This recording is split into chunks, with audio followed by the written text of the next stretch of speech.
Hello, everyone. William here for 222 Productions, once again in the back room of the XL Center, home of the National Ninja League Season 4 World Championships. And this time, I am joined by a world-class rock climber, a man who got three buzzers in a row last season. Only one person got four buzzers, but has been extremely consistent in the regional courses so far. Easily, I think, one of the favorites to win the whole thing. Especially because I keep picking him in my A&W Fantasy League. Josh Levin, how are you doing today? Pretty good. Thanks so much, Will, for having me. That might have been the stupidest intro I've ever done. It's all good. So, just because I know some people are kind of wondering, how is Charlie doing? Good question. So if you guys maybe haven't seen the show or weren't aware of how things have progressed, so Charlie Andrews is my best friend. We've been climbing together since we were about 10 years old.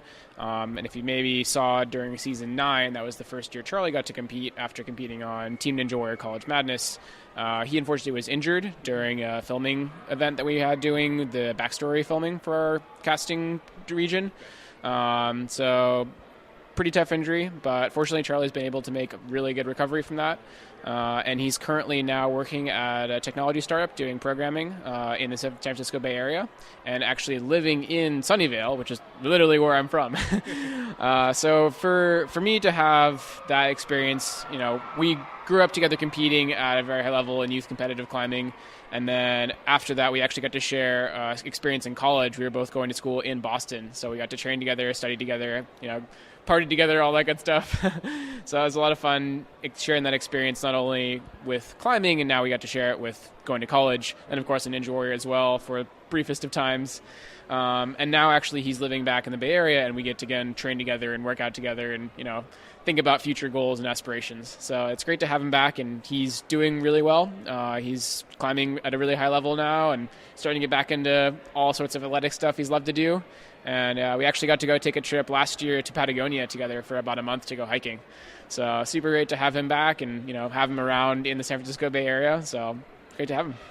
That's really great to hear. I'm glad to hear he's doing better. So having following you on Instagram, I know that you have been a really big advocate for rock climbing in the Olympics. What does that mean to you personally? That's a great question. So for me, climbing is something that I've done since I was a little kid. It was something that wasn't even taught to me. It was very instinctual. And I think that's true for most of the kids here this weekend, actually. It's something that when they're growing up, kids love to do a couple different basic human activities, those being like running, jumping, swimming, climbing. And of those 4, climbing is the only one that hasn't been represented at a competitive level in the Olympic Games so far. So for my entire career growing up, going to school, going to college and everything, it was a blessing to be a part of a sport like competitive climbing, and now, of course, part of Ninja Warrior as well. Great family, great community, everyone's really supportive. But it was never recognized as a real sport to do, and an acceptable one in society for a very long time. And that comes from a lot of things with climbing specifically, with the sport's history and how it developed as like this counterculture activity. So if you were a climber, that meant you went against the rules of society, and that was like the status quo. It's like skateboarding. Right. Very different. Yeah, so there's a lot of sports that are very similar to that, skateboarding, surfing, just to name a couple. And so with that, I was very passionate about, pursuing what I love to do. And for me, it was difficult growing up, hearing from a lot of different sources, like people that had positions of authority over me, that, why did you climbing? You should do a normal sport, like all other kids play basketball or baseball or football. Mm-hmm. And for me, I'm just passionate about climbing. That's what I love to do. It's instinctual for me. And because of the awesome community that we've had with both climbing and here in Ninja Warrior, it's really, really amazing to be able to come back to that family and just know that you feel accepted no matter who you are, where you're from, age, belief, etc. So when climbing started becoming more popular and being a little bit more recognized, the goal is not obviously, but the goal at one point when you're a kid watching the Olympics on TV is like, I want to be there doing my sport. And having climbing not be there for a very, very long time, it's something that you always dream about. Like, I want to win a gold medal for my country, for my sport, doing something I love to do. So fortunately, the International Olympic Committee decided to make several big changes as of the past decade or so. That all accumulated in a 20 principles for 2020 approach. So they changed a lot of structure about how sports are admitted to the games, what kind of activities go on with the games. They switched from a sports-based selection of sports to now an events-based selection of sports. So it's a lot of different things that are happening in order to really revitalize the Olympic movement to make it more relevant, more interesting for young watchers, and of course help grow the Olympic movement globally. So with that, they opened it up for new proposals for different sports, and fortunately for the Olympic Games in Tokyo, we're going to not only see climbing there, but we will see skateboarding, surfing, karate, and they're bringing back baseball and softball. Nice. So a lot of exciting things happening so far, and I'm really excited just to be a part of it, and it's an honor to be here and represent my sport and my country and share my passion for the activity. That's amazing to hear, and thank you for giving a very thorough answer. So I guess some people are going to be wondering now, will we see you in the Olympics? That is the goal. All right. We'll have to see what comes from that. So I guess just kind of shifting to A&W a bit, you have had really good success on the regional qualifier, especially in LA, where people consider, generally speaking, to be one of the tougher regions. What makes, in your opinion, why do you think you can so consistently beat the qualifier and final courses in that region? That's a really good question. So again, A&W is something that I've always really been also excited to do. Growing up with climbing, the natural instinct again is to try and maneuver through difficult challenges or obstacles as wherever you can. And when I first saw the Japanese show on TV, or on YouTube, I guess would be more specific, that I was immediately in love with it. I was like, this is something I definitely want to do. I'm super excited about it because I actually also did circus arts when I was younger as well. I did trapeze and Chinese acrobatics.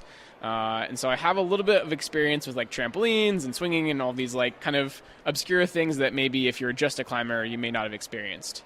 And so when, of course, the show came to the States, I was really excited. Okay, finally get to do this. And, maybe one day when I turn 21, I'll be finally able to compete in the show.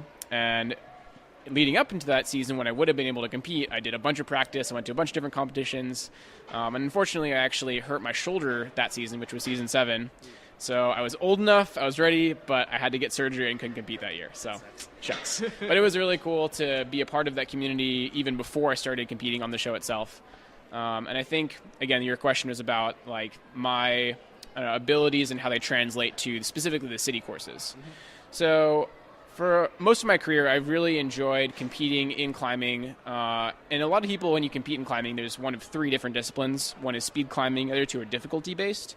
And usually people specialize in one of those 3, but I really enjoy like trying to be the best all-around athlete I can be and be really versatile. So with something like Ninja Warrior, it's very similar because it's not just about being like the strongest or the most balancy or, you have to be the most well-rounded athlete as you can possibly be. And with the format of the city rounds, which is the same format as stage 3, where you can do, the obstacles at your own pace, your own leisure, you have 30-second rests in between at most, and then the idea is to try and complete all the obstacles. My goal, again, as a competitor, and as someone who's really grown up watching Sasuke or Ninja Warrior in Japan, my goal, again, is not, it's never been to, win $10,000 in the warp wall. It's never been to win the $100,000 last man standing. It's never been to win $1 million. My goal is to hit 6 buzzers and achieve total victory. And that's what I want to do. Yeah, go ahead. That is a very admirable goal, and I appreciate hearing you saying that. Thank you. Yeah. So I guess just kind of follow up, since you mentioned stage 3, there are a lot of people, including Matt Eisman, he's gone on the record saying this, saying that if you were ever able to beat stage 2, you would be a lock to potentially win the whole thing. That's what people say, myself included. In your mind, if you were to get to stage 3 in the normal competition, because I know you did USA versus the world quite successfully too, how do you think you would do on stage 3 and stage 4 in A&W? That's a really good question. So yeah, no, I really love, the goal for me is always achieve total victory. So that's what I've really trained for really, really hard for the past couple years. So unfortunately, I've fallen on stage 2 every single year. It's literally the only course on the entire history of ANW from my competitive standpoint that I've ever failed. Like, I've beaten city qualifiers, city finals, stage 1, every single time, the stage 3 in USA versus the world. Like, I've had 100% success rate on every special course or Team Ninja Warrior, everything. But stage 2, I have a 0% success rate, absolute none. So I think they're calling me, but I will finish up this interview and I will get out there. Anyways, stage 2 is something that has always been a really big challenge for me. I think it has to do with the sheer dynamicness of the course itself and the ability to perform really at a high level when you're under pressure of that time limit, because that's something that as a climber, you don't really have to deal with on a day-to-day basis quite as much, especially as a competitive climber. But the goal is to beat that this year. So going back to your question, if I were able to get to stage 3, as a climber, I would hope that I have the skills and the tool set that I need to beat all the obstacles on that course. And of course, there's always new obstacles, so you never know exactly what to train. Like this year, we saw the unguard obstacle, which I was looking at and just that's on stage 3? What? So you never know what could happen, but the thing about stage 3 that I really like and I appreciate about it is that it is meant to show, it's a show of strength. And I feel like if I'm able to get there and find a place where I can really show my strength as a climber, and of course, Ninja Warrior participant for the past 4 years now, I think I have, a good shot at being able to clear that, and of course, hopefully Midoriyama. Well, I look forward to hopefully seeing you do that one day, and I'd like to thank you for taking the time to do this interview with me, and thank you very much for watching. Make sure you subscribe for more videos just like this one, and see you next time with more from the National Ninja League. Goodbye, everyone. Hey, everyone. Huge thanks to Josh for doing this interview with me. Make sure you follow him on both Twitter and Instagram. Links in the description down below.